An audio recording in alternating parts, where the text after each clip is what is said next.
Au Niger, les militants de l'opposition ont battu le pavé le week-end dernier une manifestation pour dénoncer la mauvaise gouvernance au sommet de l'État et exiger la révision du code électoral.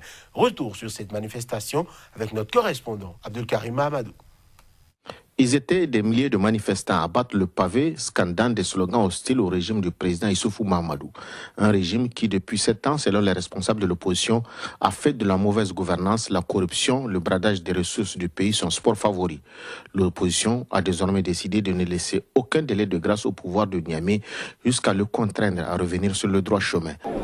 Le Niger est aujourd'hui à la croisée des chemins, avec un pouvoir qui refuse au peuple de jouir de droits que consacre notre loi fondamentale, un pouvoir qui cultive la division entre ses fils, dont une catégorie a une garantie totale d'impunité et l'autre catégorie une garantie totale de persécution, de harcèlement et de privation de toutes sortes.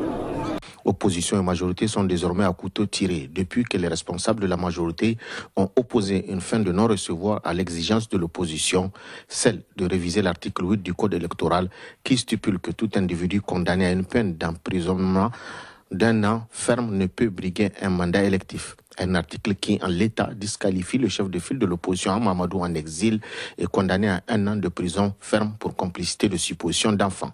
Selon le président de la coalition de l'opposition, l'ex-président Mohamed Ousmane, qui a pris fait et cause pour Mahamadou, l'article 8 est taillé sur mesure.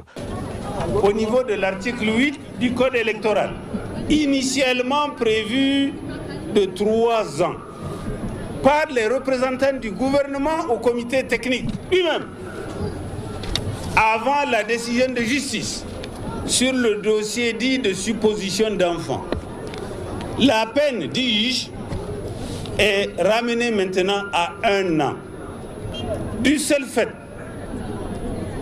de par la compréhension générale, que notre frère Hamma Amadou serait concerné. Pour l'heure, la majorité au pouvoir refuse de réagir à cette sortie de l'opposition. Pour elle, le débat est clos. L'opposition s'est disqualifiée dès lors qu'elle a quitté le Conseil national de dialogue politique.